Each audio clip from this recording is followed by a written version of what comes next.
Hello, good morning साथियों। आप सभी को आज के इस करंट के लेक्चर में स्वागत है। साथियों, हम जो बीपीएससी और यूपी पीसीएस को ध्यान में रख के एक साल का करंट अफेयर कवर कर रहे हैं। आज जो है आप बोर्ड पे देख पा रहे हैं मार्च 2025 का है। इससे पहले मैंने अगस्त का, सितंबर, अक्टूबर, नवंबर, दिसंबर, जनवरी, फरवरी तक का क्या किया है, अगस्त से लेकर फैब तक का जो मैं वीडियो जो है आपको दे दिया हूँ। ठीक है, आप हमारे प्लेलिस्ट में जाके देखेंगे। और ये जो है मार्च में है। आज मार्च का ये वीडियो मिल रहा है आपको।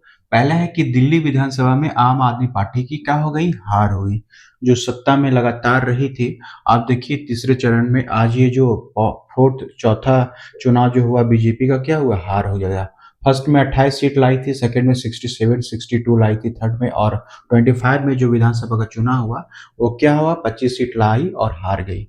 अंधा बाटे रेवड़ी आप आपको दे, फ्रीवीज के कारण है। आप समझ ही पा रहे होंगे कि कोई 2100 रुपये दिया, कोई 2500 रुपये दिया, कोई 3000 रुपये दिया, तो जिसने ज्यादा दिया उसका सरकार बन गई, यही कह सकते हैं। क्योंकि ये जो आम आदमी पार्टी जो है इतना एजुकेशन के क्षेत्र में अच्छा काम किए कर रही थी, और मुझे लगता है कि जो इंफ्रा के मामले में भी और जो हेल्थ फैसिलिटी अवेलेबल करवा रही थी दिल्ली के लोगों को, मुझे लगता है कि दिल्ली के लोगों को सपोर्ट करना चाहिए। लेकिन खैर, जनता जो है सर्वोच्च है, तो कुल सीटें हैं 70 सीट है। दूसरा पॉइंट है, एक दूसरा टॉपिक है, डिवोल्यूशन इंडेक्स जारी किया। तो डिवोल्यूशन इंडेक्स होता क्या है, तो पंचायती राज मंत्रालय द्वारा और भारतीय लोक प्रशासन द्वारा इसको क्या किया, जारी किया गया है। डिवोल्यूशन इंडेक्स जारी किया है, ठीक है। यानी कि अधिकार जो है, कितना राज्य जो है, ये राज्य है, तो राज्य जो है अपने पंचायतों को, ठीक है, अपने पंचायतों को कितना क्या करती है, अधिकार देती है। इसी को बोलते हैं डिवोल्यूशन इंडेक्स, यानी कि अधिकार की सुपुर्दगी, कितना हम अधिकार देते हैं। ठीक है। अब ये हो गया रेपो रेट। अभी रेपो रेट 6.25 है, ठीक है, और पहले कितना था, 6.50 था। यानी 6.5 से कितना हो गया, 6.2 हो गया। तो ये क्या 5 सालों के बाद जो हुआ 6.2, इसलिए ये क्या हो गया, महत्वपूर्ण केंद्र का विषय हो गया। दूसरी बात है कि रेपो रेट क्या होता है, बैंक रेट क्या होता है, रिवर्स रेपो रेट क्या होता है, ये आपको आप समझ के जाना होगा, रट के जाना होगा, बेहतर पकड़ बना के जाना होगा, क्योंकि ये हाईलाइटेड इशू है। तो ये आरबीआई है, और ये बैंक है, वाणिज्य बैंक है, कमर्शियल बैंक है। वाणिज्यिक बैंक आरबीआई से अगर ऋण लेती है जिस रेट पे, उसी को हम क्या बोलते हैं, रेपो रेट। उसी को क्या बोलते हैं, रेपो रेट बोलते हैं। यानी कि वाणिज्यिक बैंक आरबीआई से क्या, तो आरबीआई जिस रेट पे क्या कर रही है, बैंक को दे रही है, तो जिस दर पे देती है उस दर को क्या बोलते हैं, रेपो रेट। क्या बोलते हैं, रेपो रेट। ये रेपो रेट जो होता है अल्पकाल के लिए होता है। और बैंक रेट क्या होता है, अगर यही वाणिज्यिक बैंक जो है आरबीआई से अगर दीर्घ काल के लिए ऋण लेता है, तो उसको क्या बोलते हैं, बैंक रेट बोलते हैं। उसको क्या बोलते हैं, बैंक रेट बोलते हैं। मान लीजिए आरबीआई के पास पैसा बहुत जमा हो गया, तो वो क्या करता है, सोचता है कि अपनी वाणिज्यिक बैंक, ये आरबीआई के पास हम क्या कर दे, जमा कर दे। तो जिस रेट से जमा करता है उसको हम बोलते हैं रिवर्स रेपो रेट, तो उसको बोलते हैं ट्रिपल आर। तो बैंक रेट क्या होता है, रेपो रेट क्या होता है, रिवर्स रेपो रेट क्या होता है, इसको आप समझेंगे। ठीक है, यहां तक ये है। आगे अब हम आगे बढ़ते हैं। ये है भ्रष्टाचार,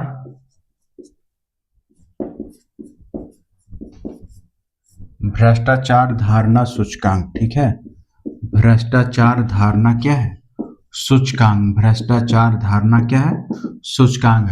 तो भ्रष्टाचार धारणा सूचकांक जो है, भ्रष्टाचार इंडेक्स 2024 वाली है। ठीक है, तो भ्रष्टाचार धारणा सूचकांक में जो है 96वां रैंक है। ठीक है, भारत का जो रैंक है, कितना रैंक है, तो 96 याद करना होगा, भ्रष्टाचार के मामले में इतना है।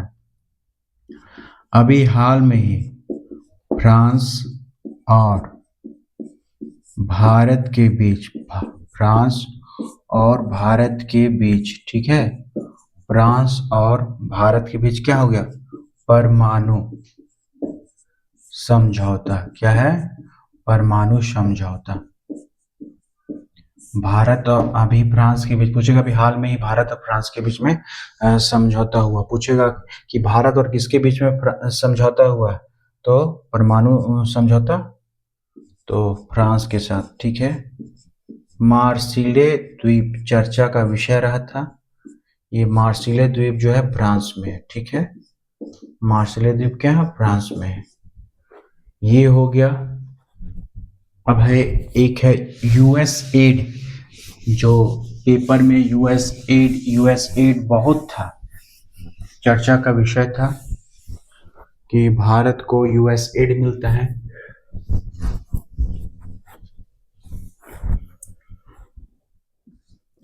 यूएस एड, ठीक है। तो यूएस एड का फुल फॉर्म हो गया यूनाइटेड स्टेट एजेंसी फॉर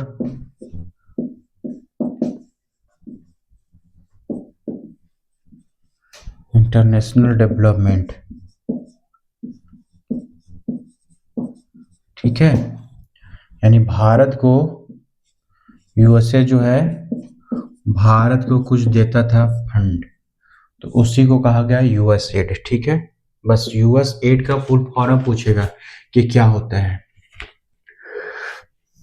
अभी औरंगजेब चर्चा का विषय रहा था। औरंगजेब, ठीक है। औरंगजेब का कब्र जो है वो कहाँ है? औरंगाबाद, ठीक है।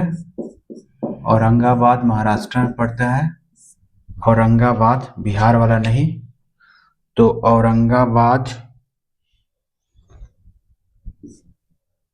उस जगह का नाम है खुलदाबाद, ठीक है।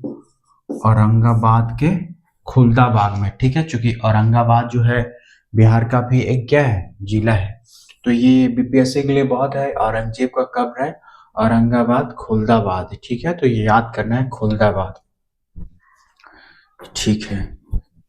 तो अब क्या करेंगे कि औरंगजेब के बारे में क्या करेंगे? हिस्ट्री से, हिस्ट्री का जो किताब है हिस्ट्री का, ये जो है बहुत ही महत्वपूर्ण क्या हो जाता है? टॉपिक उभर जाता है।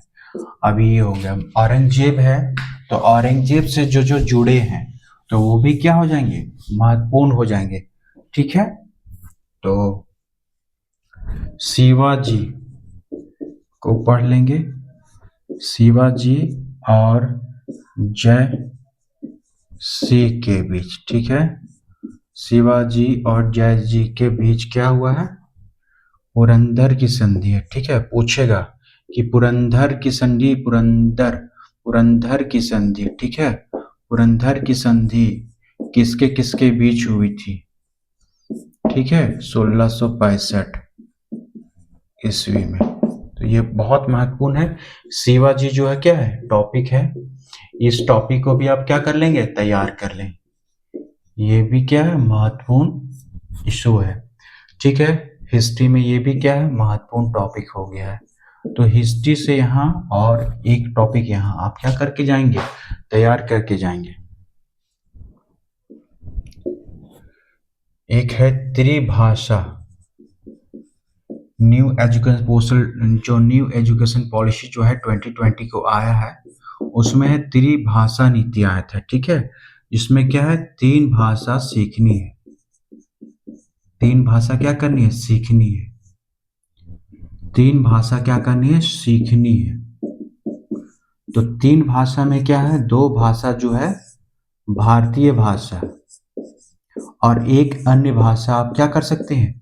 सीख सकते हैं। ये सीखने का लिए जबरदस्ती जवाब या जोर नहीं दिया जा रहा है, लेकिन ये कहा जा रहा है न्यू एजुकेशन पॉलिसी में कि त्रिभाषा नीति जो लाया गया है उसमें 2 जो है भारत का भाषा आप तो पढ़े ही पढ़े, साथ में एक अन्य भाषा पढ़े। मान लीजिए कोई हो सकता है इंग्लिश पढ़ रहा है, या कोई हो सकता है फ्रांस पढ़ रहा है, फ्रांस भाषा, ठीक है। तो और भी जो भाषा पढ़ता है उसको चाहे तो 2 भारतीय भाषा पढ़े और एक जो है एक विदेशी भाषा भी पढ़ने का यहाँ पे क्या क्या एक प्रावधान किया गया त्रिभाषा नीति में, ठीक है।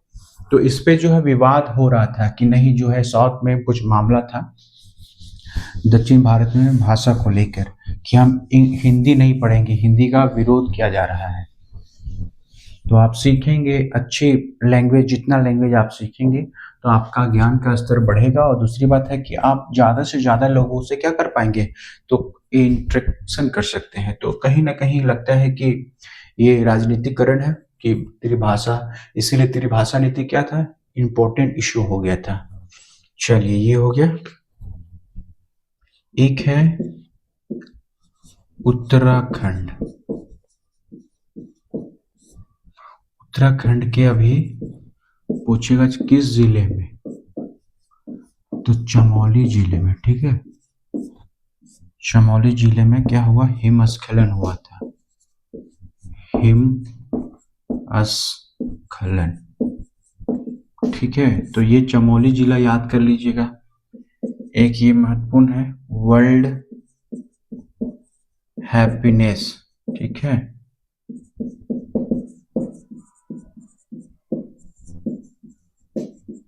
वर्ल्ड हैप्पीनेस इंडेक्स में 118वां रैंक है। कितना है, 118वां रैंक है। तो ये याद करना होगा कि वर्ल्ड हैप्पीनेस इंडेक्स में कितना है, 18 है।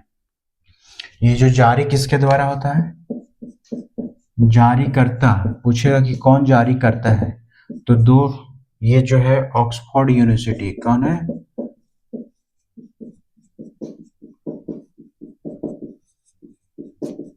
ऑक्सफोर्ड यूनिवर्सिटी, और एक है वेल बीइंग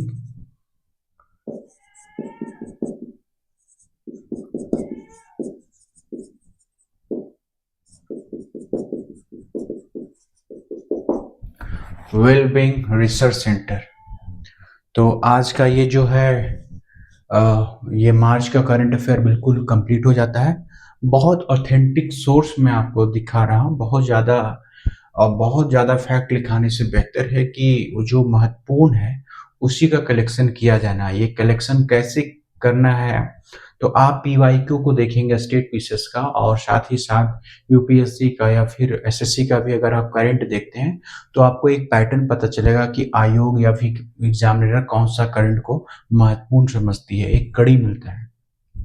उसी कड़ी में आगे बढ़ते हुए ये कलेक्शन आपको मैं दे रहा हूँ, और ये एक साक्ष्य के रूप में आपके समक्ष रहेगा। ये हमारी जीत या हमारी हार भी तय कर सकती है कि मैं कितना क्वेश्चन टैली करा दिया।